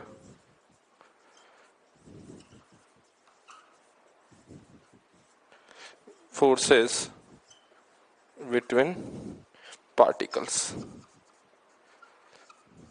मतलब ये प्रॉपर्टी जो है सरफेस टेंशन क्यों अराइज हो रही है, बिकॉज ऑफ इंटरमॉलिक्यूलर अट्रैक्शन और इंटरमॉलिक्यूलर फोर्स बिटवीन पार्टिकल्स. मतलब मान लीजिए कोई फ्लूइड है, तो फ्लूइड के जो पार्टिकल है आपस में कुछ इंटरेक्शन करते हैं, उसकी वजह से सरफेस टेंशन प्रॉपर्टी जनरेट होती है. अब पहले तो सोचो सरफेस टेंशन को थोड़ा सा फील करने के लिए सरफेस टेंशन की कुछ एग्जांपल समझते हैं. मैं इसको समझाने पहले कुछ एग्जांपल बताऊंगा, उससे थोड़ा सा रियलाइज होगा हाँ सरफेस टेंशन अपन देख चुके हैं. अब बहुत से को लग रहा होगा सरफेस टेंशन कहाँ अपन ने विजुअलाइज करी. सरफेस टेंशन एक्चुअल में आप सब कहीं ना कहीं देख चुके हैं अपनी रियल लाइफ में. इसका एक बहुत कॉमन सा एग्जाम्पल है, जैसे कि मान लीजिए एक लिक्विड ड्रॉप है, एक बहुत छोटा सा लिक्विड अगर ड्रॉप लेगी ना आप, तो अगर उसमें ग्रेविटी फ्री स्पेस में रखेंगे तो उसका जो शेप है ना वो एग्जैक्टली स्फेरिकल होगा. Spherical shape. अगेन ये कब है, जब ग्रेविटी फ्री स्पेस होगा. तो अगर एक वाटर ड्रॉपलेट को अगर अपन ग्रेविटी फ्री स्पेस में रखेंगे ना कहीं, तो देखेंगे कि बिल्कुल इजीली एक बिल्कुल स्फेरिकल शेप अटेन करके रखता है. अब बहुत समय ऐसा स्फेरिकल में ऐसा क्या स्पेशल है, अरे अगर कोई गिवन वॉल्यूम में तुम्हें प्रोवाइड तो बोलता हूँ 2 मीटर क्यूब है, तो एक ऐसा ऑब्जेक्ट क्रिएट करो जिसका सरफेस एरिया मिनिमम है. तो फॉर अ गिवन वॉल्यूम, ध्यान सुनिए, for a given volume surface area of a sphere is minimum due to which it tries to minimize its free surface area. तो अगर कोई भी लिक्विड है उसको ग्रेविटी फ्री स्पेस में रखेंगे तो वो एक स्फेरिकल शेप अटेन करता है बिकॉज ऑफ सरफेस टेंशन, ताकि उसका जो फ्री सरफेस एरिया है वो मिनिमाइज हो सके. तो एक जस्ट बेसिक सी प्रॉपर्टी जो कभी रियल लाइफ में ऑब्जर्व कर सकते हैं आप. लेकिन बहुत से बोलेंगे सर ऐसा तो होता नहीं रियल लाइफ में, अपन ने ड्रॉप्स देखी हैं तो वो ऐसी तो सर वो ड्रॉप तो ऐसी कुछ दिखती हैं. बिल्कुल सही. तो रीजन होता है वो ग्रेविटी की वजह से. अगर ग्रेविटी का इन्फ्लुएंस कंसीडर करेंगे तो जो ड्रॉप है वो ओवल शेप की बनती है, बिकॉज ग्रेविटी का पुल जो है ना इसकी शेप को डिस्टॉर्ट कर देता है. लेकिन अगर ग्रेविटी को कंसीडर नहीं करेंगे तो एक्जैक्टली स्फेरिकल बनेंगी. ये एग्जांपल हुआ एक. दूसरा एग्जांपल एक ट्राई कर सकते हैं आप अपने घर में ही. सपोज करिए कोई कंटेनर है, इसमें अपन ने वाटर फिल कर दिया टॉप तक. एक काम करना, इसमें बहुत इजीली कर सकते हो, एक ब्लेड ले, जो ब्लेड होती है घर में रेजर ब्लेड, उनको ले और इस तरह से, अगर ब्लेड इस तरह ऐसे नहीं, इस ब्लेड को लेके बिल्कुल वाटर की सरफेस पे जेंटली प्लेस कर देना. वाटर की सरफेस पे बिल्कुल जेंटली प्लेस कर देंगे. तो अगर अपन इस पे वाटर की सरफेस पे एक स्टील ब्लेड रखेंगे तो आप देखेंगे वो जो स्टील ब्लेड है वो इजीली फ्लोट कर पा रही है सरफेस पे. अब बहुत से माइंड में आएगा ऐसे कैसे हो सकता है. देखिए स्टील की जो डेंसिटी है वो वाटर से बहुत ज्यादा है. स्टील की डेंसिटी वाटर से बहुत ज्यादा होती है. तो लॉजिक तो ये, स्टील का जो मटेरियल है सबमर्ज करके वाटर में सेटल हो जाना चाहिए. लेकिन तुम देखोगे स्टील का मटेरियल वाटर की सरफेस पे फ्लोट करता है. Reason surface tension.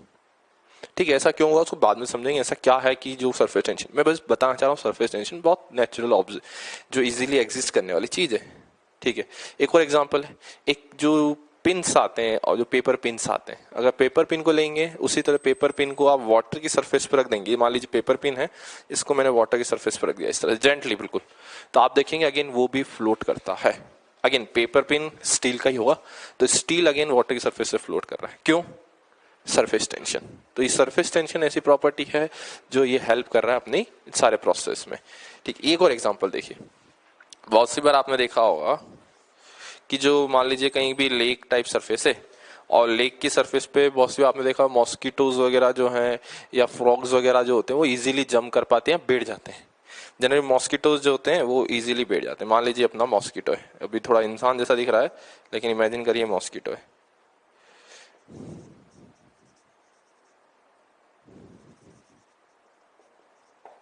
अब देखिए अगर मॉस्किटो वाटर की सरफेस पे बैठ रहा है, ऐसे कैसे अगर अपन जाके बैठेंगे तो अपन तो नहीं बैठ सकते, लेकिन एक मॉस्किटो वाटर की सरफेस पे बैठ जाता है।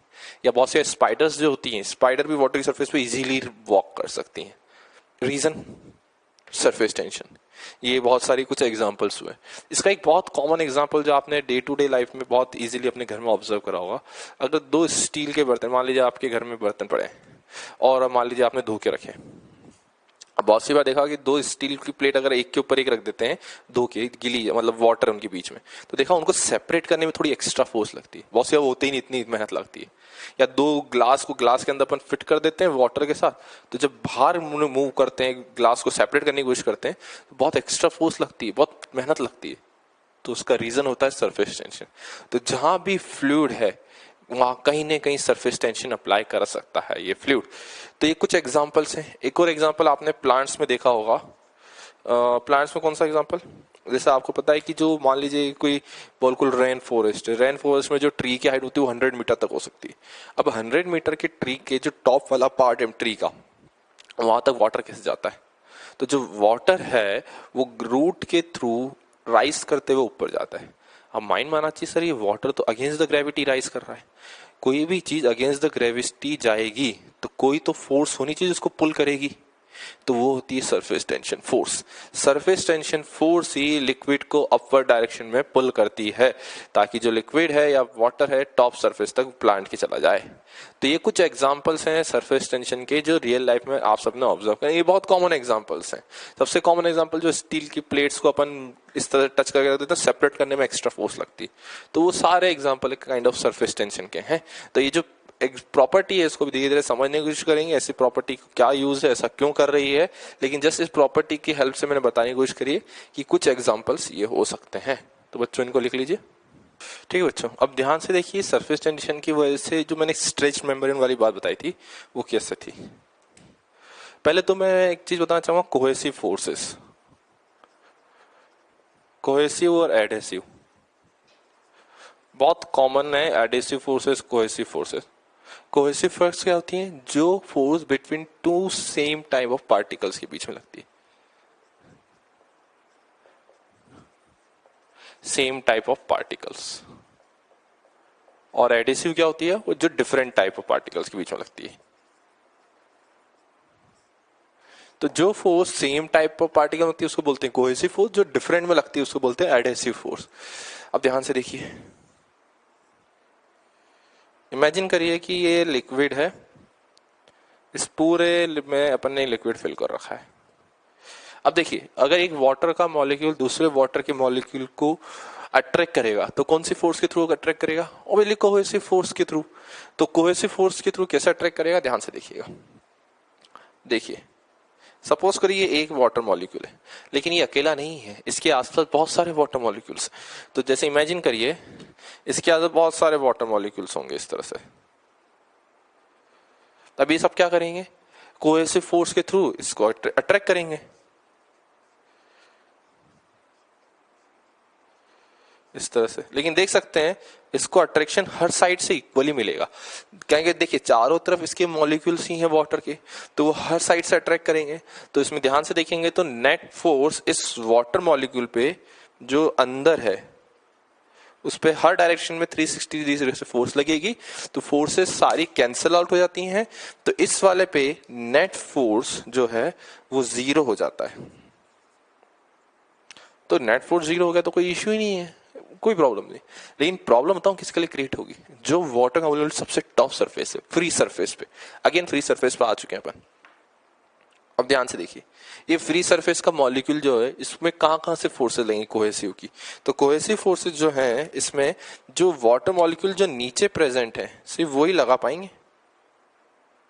इस तरह से ये सारे इसको अट्रैक्ट तो करेंगे लेकिन नेट फोर्स जीरो नहीं हो पाएगी, बिकॉज कोई ऊपर से इसको अट्रैक्ट करने वाला नहीं बचा। तो जो मैं बोल सकता हूँ कि जो इस ये वाला मॉलिक्यूल है इस पे सिर्फ डाउनवर्ड डायरेक्शन से ही फोर्स क्रिएट हो रही है। तो अगर डाउनवर्ड डायरेक्शन से फोर्स क्रिएट होगी तो मैं बोल सकता हूँ इस वाले मॉलिक्यूल पे जो वाटर की टॉप सरफेस पे लाई कर रहा है, लिक्विड की टॉप सरफेस पे, उस पे नेट फोर्स जो है नॉन जीरो होगी। ठीक है, तो इस पे नेट फोर्स नॉन जीरो, इस पे नेट फोर्स जीरो। तो मतलब कि इस वाले मॉलिक्यूल को ऐसा फील होगा इसको नीचे से कोई खींच रहा है, मतलब कि इसको कोई ऊपर से नीचे खींच रहा है। एक इसके लिए नहीं, जितने ही मॉलिक्यूल्स हैं टॉप की सरफेस से फ्री सरफेस, उनको सबको फील होगा नीचे हमें कोई पुल कर रहा है। तो इसको अगर एक मैकेनिक्स के बहुत कॉमन एग्जांपल से अटेंड करना चाहें तो देखिए, एक मान लीजिए एक वायर है, उसको अपन ने दोनों साइड से टाई कर दिया, तो ऐसा फील होना चाहिए ना अगर इस वायर में बहुत सारे ब्लॉक्स हैंग कर दूं। अब बहुत सारे अगर ब्लॉक्स हैंग कर दें अपन इस पे तो काइंड ऑफ सेम सिचुएशन नहीं होगी। इस पूरे वायर को फील होगा कि नीचे हर जगह से कोई इसको पुल कर रहा है, तो इसके अंदर जो है टेंशन तो क्रिएट हो जाएगी ना बच्चों हर जगह पर। तो यहां टेंशन क्रिएट होती है, तो वही सेम चीज यहां पर है। तो जो फ्री सरफेस है it behaves like it is under tension. तो जो फ्री सरफेस है वो ऐसा फील होगा, वो बिहेव करिए कैसे, वो अंडर टेंशन है, जैसे ये वायर है। तो वही मैं पहले समझाया था अपने डेफिनेशन में कि ये अंडर टेंशन बिहेव करती है। तो ठीक है, तो इसी की वजह से सरफेस टेंशन प्रॉपर्टी आती है। तो अगर मैं सरफेस टेंशन की प्रॉपर्टी को एक फॉर्मूले के टर्म में रिप्रेजेंट करना चाहूं तो क्या हो जाएगा, it is defined as force per unit length और surface energy per unit area। अब देखिए मैंने यहाँ पे एक डेफिनेशन लिखी, बहुत डेफिनेशन नहीं है, इनडायरेक्टली फॉर्मूला ही लिखा है। तो क्या होगा, surface tension is defined as force per unit length और surface energy per unit area. देखिए मैंने एक नया टर्म यूज करा है यहाँ पे, सरफेस एनर्जी। अभी सरफेस एनर्जी के बारे में भी कुछ नहीं बता रहा हूँ, थोड़ी देर में बताऊंगा। इसके लिए अपन अभी फॉर्मूले को एक बार लिखते हैं लैंग्वेज के फॉर्म में क्या बनता है। तो देखिए, surface tension is defined as force per unit length और surface energy per unit area. एक जस्ट फॉर्मूला मैंने लिख दिया है आपके सामने। तो बच्चों ये फॉर्मूला जो है बहुत ज्यादा इंपॉर्टेंट फॉर्मूला है, इसी के बेसिस पे आगे सारी चीजें अपन सॉल्व करना सीखेंगे, इसी के बेसिस पे सारी चीजें अपन समझेंगे। तो काइंड ऑफ क्या है, surface tension is force per unit length और surface energy per unit area. तो यहाँ पे टी तो हो गया सरफेस टेंशन, सरफेस टेंशन को टी से रिप्रेजेंट करते हैं। इसको जो न्यूटन लॉ में टेंशन पड़ी थी उससे कंफ्यूज नहीं करें, वो अलग चीज है। वहां वाली टेंशन जो न्यूटन लॉ वाली टेंशन थी वो फोर्स थी, लेकिन सरफेस टेंशन फोर्स नहीं है, फोर्स पर यूनिट लेंथ है। तो अगर इसके यूनिट्स की बात करें तो क्या हो जाएंगे बच्चों, देखिए फोर्स लेंथ न्यूटन पर मीटर, तो इसके यूनिट्स हो जाते हैं न्यूटन पर मीटर। तो बहुत बेसिक से हैं इसके यूनिट्स। तो ध्यान रखिएगा, surface tension is defined as force per unit length और surface energy per unit area. अब अगर बच्चों में इस फॉर्मूले को चाहूं तो डिराइव करके ये बता सकता हूं, किस तरह से, ध्यान से देखिएगा।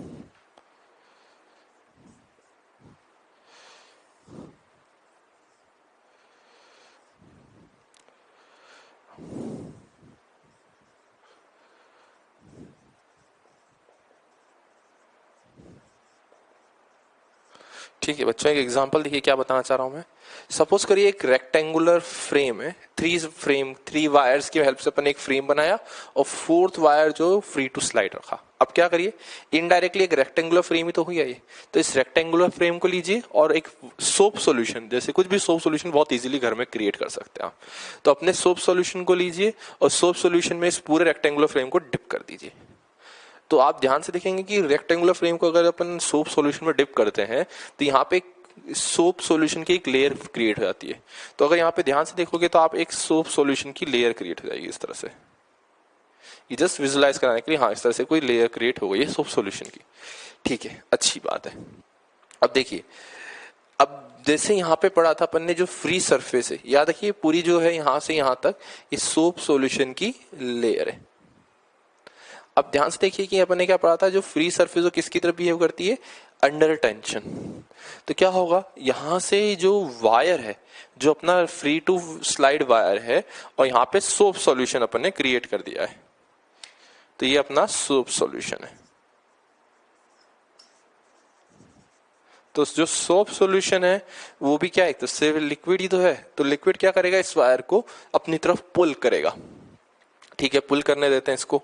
तो अगर इसको आप कुछ नहीं करेंगे, इसको अगर फोर्स लगा के होल्ड नहीं करते हैं तो कुछ नहीं है, ये जाएगा और ये पूरा वापस से वायर जो है यहां से आकर के यहां आ जाएगा। अब बहुत से सर ऐसा क्यों होगा, पहली चीज, दो रीजन है। जो सरफेस टेंशन फोर्स है वो टॉप सरफेस को अंदर टेंशन बिहेव करती है, तो टेंशन की तरफ बिहेव करेगी तो इसको पुल करके पूरा इधर ले आएगी। पहला part of the definition, such that जो सरफेस है it behaves under tension just like a stretch member. तो अगर इसको एक स्ट्रेच मेंबर इनकी तरह इमेजिन करें, मान लीजिए एक स्ट्रेच शीट है, तो क्या होगा, वो अपने टेंशन की तरफ बिहेव करेगी और टेंशन की वजह से वायर स्लाइड करके पूरा यहां आ जाएगा। या first part of the definition, free surface tries to minimize its surface area. तो अगर ये सरफेस एरिया है, फ्री सरफेस एरिया, तो इसको मिनिमाइज करने के लिए इसका सरफेस एरिया कितना होना चाहेगा, कुछ भी मिनिमम करना चाहे इसका सरफेस एरिया 0 होना चाहेगा ना, ताकि ये शीट एग्जिस्ट ही ना करे इस केस में। तो इसलिए ये वायर जो स्लाइड करके यहां तक आना चाहेगा। अच्छी बात है, ठीक। लेकिन अपन क्या करते हैं, मान लीजिए इस वायर की लेंथ L है, तो अपन ने क्या करा बच्चों, इसको by application of force F, इस स्टील जो भी अपना फ्री टू स्लाइड वायर था इसको थोड़ा सा मूव कराया। तो मान लीजिए मैंने इसको जो यहां से जो x डिस्टेंस मूव कराया, अब देखिए जो फोर्स F अपन ने लगाई वो जस्ट बहुत स्लोली मूव कर रहे हैं। पहली चीज, this wire is moved slowly, और स्लोली का मतलब आप जानते हैं कि बहुत स्लो मूव कराने का मतलब इसमें काइनेटिक एनर्जी अपन ने गेन नहीं होने दी। मूव स्लोली मतलब चेंज इन काइनेटिक एनर्जी, और काइनेटिक एनर्जी फाइनल इज 0, मतलब बहुत स्लोली मूव करा रहे हैं। ठीक है, अच्छी बात है। अब देखिए ये जो एक्सटर्नल एजेंट F, क्या हुआ होगा, मैं यहां गया हूँ और मैंने एक फोर्स F लगा के इसको पुल करा होगा। तो देखिए मैंने फोर्स F अप्लाई करी, डिस्प्लेसमेंट x, तो work done by external agent कितना हो जाएगा, यहाँ फोर्स इनटू डिस्प्लेसमेंट। अब बहुत से माइंड में आना चाहिए, सर ये वर्क तो कर दिया अपन ने, लेकिन वर्क गया कहाँ, काइनेटिक एनर्जी में तो कोई चेंज हुआ नहीं, फाइनल 0, इनिशियल भी 0। अपन ने वर्क करा है, काइनेटिक एनर्जी में तो गया नहीं, तो माइंड में आना चाहिए गया होगा कहाँ सारा वर्क। तो ये जो वर्क है ना, इस सोप सॉल्यूशन की जो सरफेस एनर्जी होती है उसको इंक्रीज करने में गया है। तो जो अपन ने वर्क करा वो इस सोप सॉल्यूशन की सरफेस एनर्जी को इंक्रीज करने में काम आया। अब बहुत से माइंड में सर ये क्या चीज है सरफेस एनर्जी, एक चीज इमेजिन करिए, इसको अपन कंपेयर करते हैं just with spring block system. अगर स्प्रिंग ब्लॉक सिस्टम से कंपेयर करें, इमेजिन करिए एक ब्लॉक ऑफ मास m है स्प्रिंग कांस्टेंट के, इस पे आप अगर एक फोर्स अप्लाई करेंगे तो बताइए जो फोर्स का वर्क होता है वो कहाँ जाके स्टोर होता है, जो फोर्स F का वर्क है वो स्प्रिंग एनर्जी में स्टोर होता है, स्प्रिंग की एनर्जी। उसी तरह से जो फोर्स अपन ने यहाँ अप्लाई करी, इसका जो वर्क है ये सारा सोप सॉल्यूशन की, वहां पे क्या होता है स्प्रिंग एनर्जी। इसी तरह एक लिक्विड की जो सरफेस होती है उसमें अपन एक एनर्जी डिफाइन करते हैं जो लिक्विड की सरफेस में स्टोर होती है, जिस सरफेस एनर्जी। तो जो वर्क अपन ने करा बाय फोर्स F वो इस शीट की सरफेस एनर्जी में जाके स्टोर हो जाता है। तो इक्वल करके देखते हैं कितना होगा वो वर्क। देखिए फोर्स हो गई F वर्क डन हो गया अपना F इंटू एक्स, और यहां से देखिए सरफेस एनर्जी जो होगी वो कितनी हो जाएगी, उसमें surface energy surface tension into area. अब देखिए अपन ने जो वर्क करा उसकी वजह से एरिया कितना इंक्रीज हुआ, यहाँ पे जाए तो ज्यादा अच्छा रहेगा, चेंज इन एरिया लिखे, बिकॉज एरिया में बहुत चेंज जरा सा हुआ है। अब देखिए यहाँ पर इसको तो अलग रखिए, अपना एक जस्ट समझने के लिए एग्जाम्पल था, Fx surface tension into change in area. अब बहुत से माइंड में आएगा सर चेंज इन एरिया कितना होगा, यहाँ चेंज इन एरिया यहाँ पे होगा x इंटू एल होगा। बहुत से को लग रहा हो सर इतना ही तो एरिया जो आपने यहाँ पे देख रहे हैं यही तो एरिया जो है चेंज हुआ है, नहीं ये नहीं चेंज हुआ है, इसका डबल चेंज हुआ है। कितना, एक्स एल इंटू नहीं होगा, ये ट्वाइस होगा। तो यहां से देखिए क्या आ गया, तो सरफेस टेंशन यहां से आ गया F बाय 2L। अब बहुत से माइंड में अभी भी होगा सर ये डबल क्यों करा आपने, खुद इमेजिन करिए कि अगर मान लीजिए ये कोई पेपर की शीट है, मान लीजिए ये आपके पास पेपर की शीट है, तो इसमें बताइए सरफेस एरिया कितना होगा, ये बॉक्स को लगा sir length into height, L into H कर दीजिए, आंसर आ जाएगा। नहीं, इमेजिन करिए कि ये कोई पेपर की शीट है, मैं कोई बोलता हूँ बच्चों एक काम करो इसको पेंट करो, तो बताओ इसको पेंट किस तरफ से कर सकते हैं, एक साइड से दोनों साइड से, दो साइड से पेंट कर पाओगे ना इसको, तो इधर भी पेंट हो सकता है इस पे, इधर भी पेंट, तो बताइए सरफेस एरिया कितना होगा, दिस प्लस दिस, मतलब इनडायरेक्ट डबल हो गया ना। या इसको एक और एग्जांपल, जैसे अगर आप घर को पेंट करते हैं, तो घर को पेंट, मान लीजिए आपके घर का एक कोई रूम है, इमेजिन करिए उसकी कितनी साइड्स होती हैं। अगर देखिए आप मान लीजिए सिर्फ वॉल्स को ही पेंट कर रहे हैं, ग्राउंड को और सीलिंग को पेंट नहीं कर रहे, तो टोटल 4 वॉल्स हो गई, प्लस क्या आप पेंट क्या इनसाइड करते हैं या बाहर करते हैं, या दोनों साइड, पेंट जो है घर में दोनों साइड करा जाता है, तो बताइए एरिया कितना होगा, 4 सरफेसेस का 8 सरफेसेस, वहां पे आपको ध्यान से समझेंगे 8 होगा, बिकॉज एक वॉल है तो इसको इस तरफ से पेंट करते हैं, इस तरफ से भी, तो एरिया जो है वो क्या होगा, ये जो शीट है इसके इस तरफ होगा L इंटू एक्स, पीछे भी होगा एक एरिया L इंटू एक्स, तो टोटल एरिया हो जाता है 2L इंटू एक्स। तो यहाँ से सरफेस टेंशन आया फोर्स अपॉन 2L। अब बहुत से माइंड में सही 2L कैसा आ गया, ऊपर तो आपने L बताया था, कोई प्रॉब्लम नहीं है, बिल्कुल सही चीज लिखी हुई। जो 2L है उसको बोलते हैं यहाँ पे कॉन्टेक्ट लेंथ। तो याद रखना, मगर यहाँ पे एक डेफिनेशन के फॉर्म में लिखूं, surface tension is force per unit contact length लिख सकता हूं। तो surface tension is force per unit contact length. अब बहुत सारे में से कॉन्टेक्ट लेंथ 2L क्यों हुई, इसको अभी समझेंगे, एक बार इसको पहले लिख लीजिए आप। ठीक बच्चों, जो अपन ने अब देखा था रिजल्ट कि surface tension force is force per unit length, T is equals to F upon 2L, और इसको मैंने बताया फोर्स पर यूनिट लेंथ है। अब बहुत से मैंने सर F अपॉन L है, F अपॉन 2L, ये क्या डिसाइड करेंगे, तो कुछ मत याद रखो, force per unit contact length.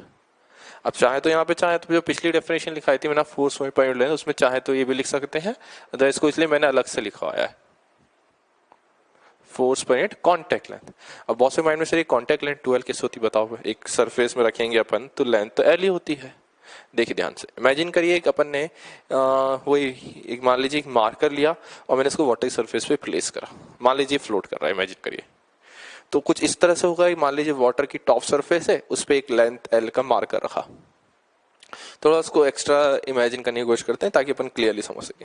देखिए टॉप की सरफेस से फ्लोट कर रहा है इस तरह से मार्कर, और अपन ने क्या करा, इस मार्कर को वाटर की सरफेस रखा। अब देखिए ये टॉप सरफेस पे है वाटर के साथ, तो इमेजिन करेंगे इस तरफ भी इसके वाटर है, इस तरफ भी इसके वाटर है, तो अपने को वाटर की कांटेक्ट लेंथ देखनी है इस मार्कर की कितनी होगी, contact length not contact area. अब देखिए ये वाटर में रखा हुआ है, तो देखेंगे एक कांटेक्ट लेंथ जो है ये इस तरह से होगी, देख सकते हैं इस तरह से वाटर जो इसको इस तरह से कांटेक्ट कर रहा होगा यहाँ पर, जो इधर वाला वाटर है, और कांटेक्ट लेंथ नीचे मत देखिएगा ये सर, ये तो एरिया होगा, इसको नहीं कंसीडर, प्लस इधर भी तो वाटर है, तो इधर से भी एक कांटेक्ट लेंथ होगी इस तरह से, मैं इस पर ड्रॉ करके दिखा देता हूँ बच्चा आपको। तो देखिए एक कांटेक्ट लेंथ हो गई ये वाली, दूसरी कांटेक्ट लेंथ ये, तो देखिए इनडायरेक्ट टोटल लेंथ कितनी हो गई बच्चों, L प्लस L, तो टोटल कांटेक्ट लेंथ कितनी हो गई 2L। इसको यहाँ पे फिगर में थोड़ा इमेजिन करें, देखिए ये अपनी मार्कर इस तरह से प्लेस्ड है, तो देखेंगे एक कांटेक्ट लेंथ तो इसके पीछे की तरफ होगी ये वाली, और एक कांटेक्ट लेंथ इसके जस्ट इस तरफ होगी, तो बताइए टोटल कांटेक्ट लेंथ कितनी हो गई 2L होगी ना। या इसको एक चाहूँ तो मैं 1D तो डायमेंशन ऊपर ने देखने की कोशिश करी, अगर इसको 2 डायमेंशन में बच्चों एनालिसिस करेंगे तो बहुत इजीली दिख पाता है, इस तरह से देखिए, देखिए अब यहां पर दिख रहा होगा शायद आप सबको कि अगर ये अपना मार्कर इस तरह से प्लेस्ड है, तो देख सकते हैं एक कांटेक्ट लेंथ यहां से यहां तक होगी और एक कांटेक्ट लेंथ इस तरह से। देखें अगर ये मार्कर है तो एक कांटेक्ट लेंथ इस तरह से आएगी और एक कांटेक्ट लेंथ एक लेफ्ट में एक राइट में, तो टोटल कांटेक्ट लेंथ कितनी हो गई लिक्विड की सरफेस के साथ 2L। मत सोचिएगा ये नीचे वाला भी तो होगा सर, ये एरिया है लेंथ नहीं है, कांटेक्ट लेंथ जहां पे वाटर टच कर रहा है उसको, तो वो होगी contact length is 2L, L इस तरफ और दूसरी L इस तरफ। तो surface tension force is force per unit contact length. तो एक बच्चा बहुत बेसिक सा कंसेप्ट है पर यूनिट लेंथ का। अब मैं surface tension is surface energy per unit area, उसको थोड़ा सा लेट डिस्कस करेंगे। कंसेप्ट बता दिया मैंने कि जो अपन एक वर्क करते हैं तो वो सारा किस में जाके स्टोर होता है, सरफेस एनर्जी में। अब देखिए जो भी है ये जो सरफेस टेंशन फोर्स है वो क्या करती है, स्ट्रेच मेंबरिंग की तरह रहती है। और वो सरफेस टेंशन जो फोर्स होती है वो कितनी होती है, surface tension into contact length. Surface tension force is surface tension into contact length. तो बच्चे इसको एक बहुत बेसिक से एग्जांपल समझने की कोशिश करते हैं, ध्यान से देखिएगा। देखिए जितने ज्यादा एग्जांपल में अपन करेंगे और क्लियर होता जाएगा, ध्यान से देखना कैसे करेंगे। सपोज करिए आपके पास एक रिंग है ऑफ नेग्लिजिबल थिकनेस, मैंने थिकनेस दिखा दी ताकि अपन क्लियरली समझ सके यहां पर। तो सपोज करिए आपने इस रिंग को, एक काम करिए सबसे पहले रिंग की जगह बच्चों डिस्क लेते हैं। डिस्क में क्या थोड़ा ज्यादा इजी होता है इमेजिनेशन करना। तो सपोज करिए डिस्क है और इसको अपन ने वाटर के सरफेस से प्लेस कर दिया इस तरह से।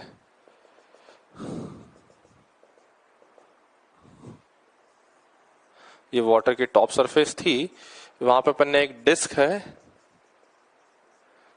Of mass m, radius r, इसको प्लेस कर दिया है। Disc of mass m, radius r, इसको प्लेस करा है। तो पूछा गया है कि इसको अगर वाटर की सरफेस से लिफ्ट करना है तो कितनी फोर्स रिक्वायर्ड होगी, और surface tension force of liquid is given to be T। तो क्या कर रहे हैं अपन, एक वायर मान लीजिए यहाँ पे दो रोप कनेक्ट करी और बाय फोर्स F इसको ऊपर पुल कर रहे हैं। तो ये फोर्स F की वैल्यू कितनी होगी, सच डेट अपन इस डिस्क को पुल कर सके ऊपर की तरफ। अब इमेजिन करिए जैसे आप डिस्क को पुल करने जाएंगे तो सरफेस टेंशन फोर्स अपीयर होगी। किस तरह से होगी, ध्यान से देखिए, मैं इसका फिगर बना रहा हूं। अब सरफेस टेंशन फोर्स को इतनी इजीली सेपरेट नहीं होने देगी। एक तो इसका वेट mg लगेगा डिस्क का नीचे, प्लस अब ध्यान से देखिएगा जो वाटर है वो कितनी लेंथ के साथ कांटेक्ट में इसकी। तो देखिए वाटर जो है इसके यहाँ इस तरफ सारा है जो वाटर है सरकमफ्रेंस पे प्रेजेंट है। नीचे मत देखिएगा सर, इस डिस्क के नीचे भी तो है, वो सरफेस एरिया है, सरफेस कांटेक्ट लेंथ नहीं है, वो सरफेस एरिया में आता है। तो contact length of water with disc is this circumference. तो देखिए तो सरफेस टेंशन की वजह से हर जगह पे सरफेस टेंशन फोर्स नीचे लगना चाहेगी, तो उसकी वैल्यू कितनी होगी, surface tension force is surface tension into contact length. तो surface tension of liquid is given to be T into contact length is your circumference 2πr, और ऊपर की तरफ पुल करने के लिए फोर्स F है। तो फोर्स F कितने हो जाएगा, mg plus 2T πr। This is a force required to pull the disc from surface of water. तो एक्स्ट्रा फोर्स कौन सी लगी, mg तो था ही था, लेकिन एक्स्ट्रा फोर्स लगी ड्यू टू सरफेस टेंशन, और इसकी वैल्यू कितनी होगी, T इंटू 2πr। तो जितनी ये डिस्क बड़ी होगी उतनी ही ज्यादा सरफेस टेंशन फोर्स होगी, बिकॉज ये सरकमफ्रेंस पे डिपेंड करती है। तो एक बार इसको बच्चों लिखिए, फिर नेक्स्ट एग्जांपल करेंगे तो और क्लियर होता है सरफेस एरिया और सरफेस लेंथ, कांटेक्ट लेंथ, ये सब क्या कंसेप्ट है। एक बार लिखिए बच्चों उसको जल्दी से। ठीक बच्चों, जो डिस्क वाला एग्जांपल था जहां पे कांटेक्ट लेंथ 2πr थी, उसी को कंटिन्यूएशन में मैंने एक रिंग का एग्जांपल लिया है। तो अपने सपोज करिए एक रिंग है of mass m, radius r। तो अपन ने उसको कोई liquid of surface tension T, उसकी सरफेस पे सपोज करिए ये लिक्विड की सरफेस है, इस पे गए और एक रिंग को जेंटली प्लेस कर दिया। अब उसको लिफ्ट करना है बाय फोर्स F। तो फोर्स F की मिनिमम वैल्यू कितनी होगी वो फाइंड करना है। इस एग्जांपल को थोड़ी देर में करते हैं, पहले ये करिए ताकि दोनों एक साथ समझ सके। तो एक बार ट्राई करिए बच्चों अपनी तरफ से उसको।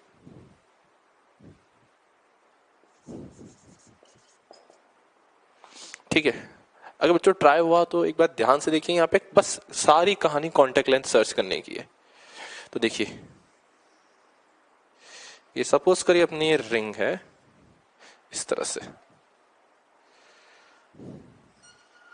अब देखिए रिंग जो है ना उसके अंदर और बाहर दोनों तरफ वाटर आ सकता है इस तरह से। तो अगर इसकी कांटेक्ट लेंथ की बात करें तो बच्चों इसकी कांटेक्ट लेंथ कितनी होगी, 2πr या क्या कुछ और। देखिए जो वाटर है इसके दो तरह से कांटेक्ट में होगा, एक तो इनर वाले सरकमफ्रेंस पे और एक आउटर सरकमफ्रेंस पे। तो रियलाइज करें कि जो वाटर के साथ इस रिंग का कांटेक्ट है वो कितनी जगह है, दो जगह है। एक तो अंदर से 2πr और बाहर वाला सरकमफ्रेंस एरिया 2πr। तो किस तरह से वो था ना एक रॉड वाला, जैसे इस तरफ लेंथ l थी, इस तरफ भी लेंथ l, तो length l plus l 2l। उसी तरह से अंदर वाले सरकमफ्रेंस पे एक 2πr है इनटू एरिया और बाहर वाले सरफेस पे 2πr लेंथ, तो टोटल लेंथ हो गई 4πr। एक बार इसको फिर भी अलग से देखेंगे। देखिए जो इनर सरफेस है मैं इनर सरफेस को देख रहा हूँ सिर्फ अभी, ध्यान से देखिए मेरी जो एरोज है वो सिर्फ इनर वाली सरफेस निकल रहे हैं। तो इनर सरफेस का सरफेस एरिया है 2 पाई आर, तो सरफेस टेंशन फोर्स हो जाएगी T इंटू 2 पाई आर। लेकिन देख सकते हैं ये तो इनर सरफेस पे लगी रिंग के, लेकिन जो बाहर वाली सरफेस है रिंग की ये वाली, इस पे भी तो सरफेस टेंशन फोर्स लगेगी। तो बताइए अगर इस पे भी सरफेस टेंशन फोर्स कंसीडर कर गए अपन, तो बताइए टोटल एरिया कितना हो गया सरफेस, सॉरी टोटल लेंथ कितनी हो जाएगी कांटेक्ट में, 2 पाई आर, तो अंदर वाले की बाहर वाले की भी 2 पाई आर। तो मैं क्या बोल सकता हूँ total contact length 4 pi r हो गई, बिकॉज रिंग के अंदर 2 पाई आर, रिंग के बाहर 2 pi are, total 4 pi are. ठीक है, एक और mg तो लगता ही है। तो अगर इसको पुल करना है तो फोर्स F लगेगी, और फोर्स F जो है इसके इक्वल हो जाएगी। तो बस मेन कंसेप्ट क्या था बच्चों, थोड़ा क्लियर हुआ होगा कि कांटेक्ट लेंथ क्या होता है, जितनी लिक्विड के साथ इसकी कांटेक्ट में होगी। तो बाहर वाली सरफेस 2 पाई आर, अंदर वाली सरफेस 2 पाई आर, तो टोटल कांटेक्ट लेंथ हो गई 4 pi are into surface tension हो गई surface tension force plus wait of the ring, और यही फोर्स F के इक्वल हुआ। इसी कंसेप्ट को बच्चों कंटिन्यू करते हुए अगले में आइए। सपोज करिए अपने पास एक cube of side length A of mass है, अपन ने जस्ट जेंटली वाटर की सरफेस लेकर एक जैसे क्यूब लिया, उसको वाटर की सरफेस पे बहुत जेंटली प्लेस कर दिया। तो वही मुझे फोर्स F फाइंड करनी सच दैट इसको अपन क्यूब को लिफ्ट कर सके। एक बार बच्चों उसको ट्राई करें सॉल्व करने का, ठीक है।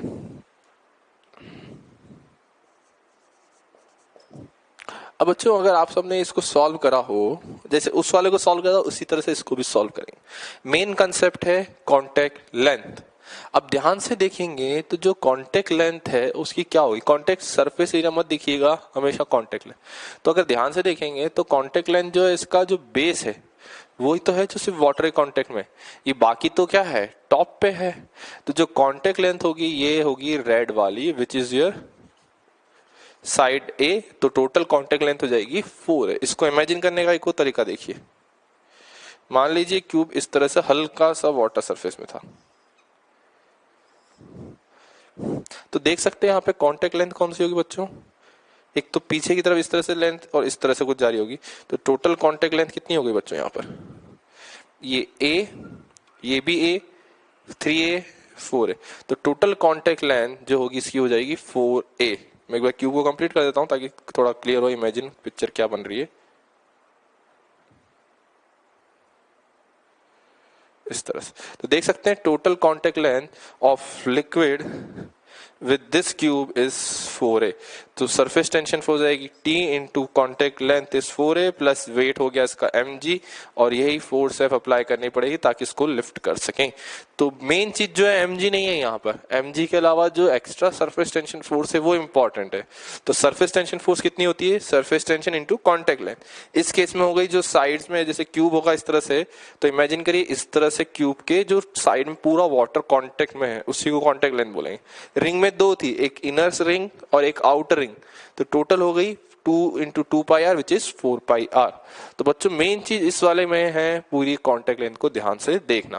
कांटेक्ट लेंथ अगर इमेजिन कर सकते हैं तो बहुत इजीली हो जाती है सारी चीजें। एक बार लिखे इसको, ठीक है बच्चों। अब नेक्स्ट क्वेश्चन देखिए, अपना एक वी शेप का फ्रेम है, वर्टिकल प्लेन में प्लेस्ड है। अब वर्टिकल प्लेन में इसको अपन ने वी शेप के फ्रेम को प्लेस करा, और ये जो एंगल है ये वर्टेक्स एंगल 2 अल्फा है, और इस पूरे एक अपन ने वी शेप के जो फ्रेम था इसके लोअर एंड पे एक रॉड अपन ने अटैच कर रखी है। अटैच मतलब फ्री टू मूव है, और इसके ऊपर एक सोप सॉल्यूशन है। तो मुझे पता है जो सोप सॉल्यूशन है वो इस रॉड को ऊपर अट्रैक्ट करेगा, obviously because of surface tension property.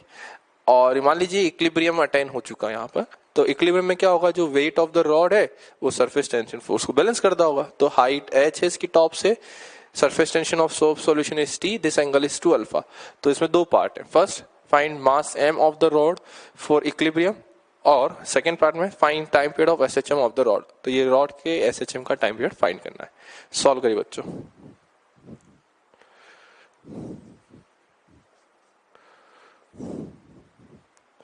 ठीक है बच्चों, अगर हो गया हो तो ध्यान से देखिए। तो कंसेप्ट में पहले थोड़ा रफली मैंने तुमको हिंट दे दिया है कि जो रॉड का वेट है जिसकी वजह से नीचे जाने की रॉड, उसको बैलेंस करेगी सरफेस टेंशन फोर्स, और सरफेस टेंशन फोर्स होती है कांटेक्ट लेंथ के इक्वल।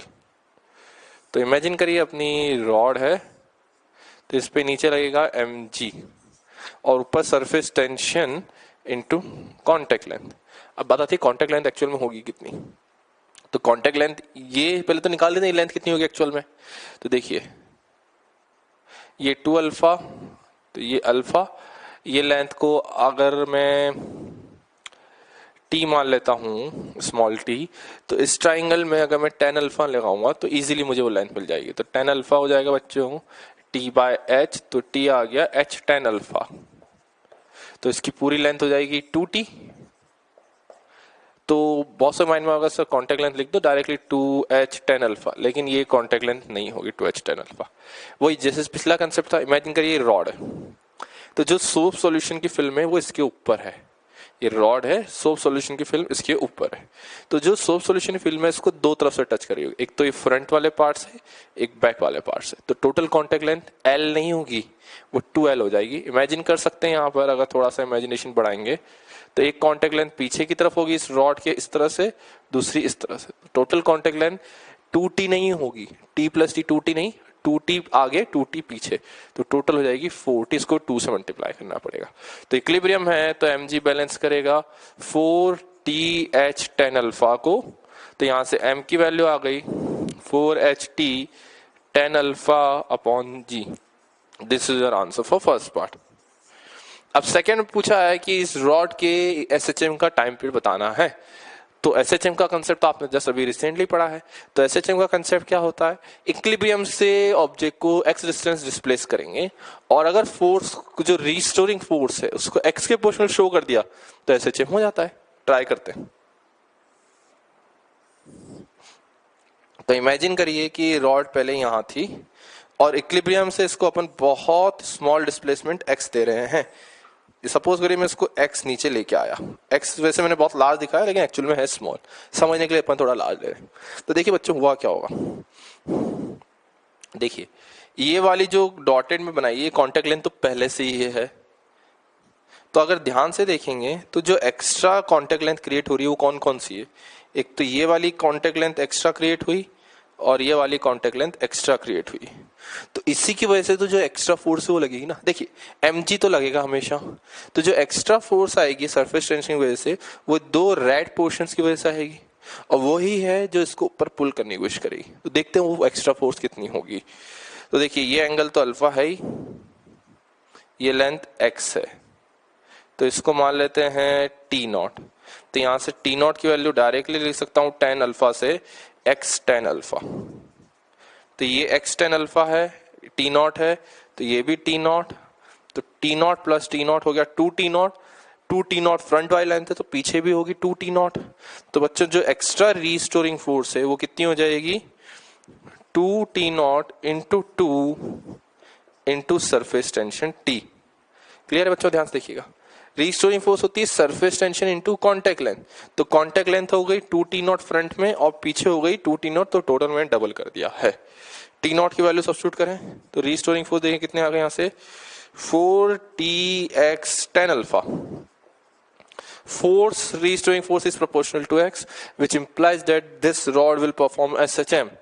तो ठीक है, फोर्स आ गई तो एक्सेलरेशन कितना हो जाएगा t10 alpha into x upon mass.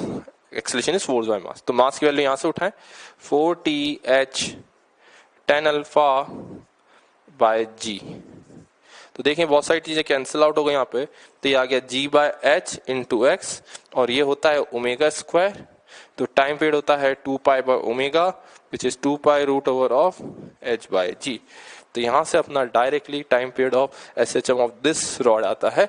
Main concept क्या था बच्चों, जो extra rod contact length create हुई वही इसको ऊपर रिस्टोर करेगी, और वही रिस्टोरिंग फोर्स लिख के force proportional to x, directly acceleration से ओमेगा स्क्वायर आया तो टाइम पीरियड डायरेक्टली आता है।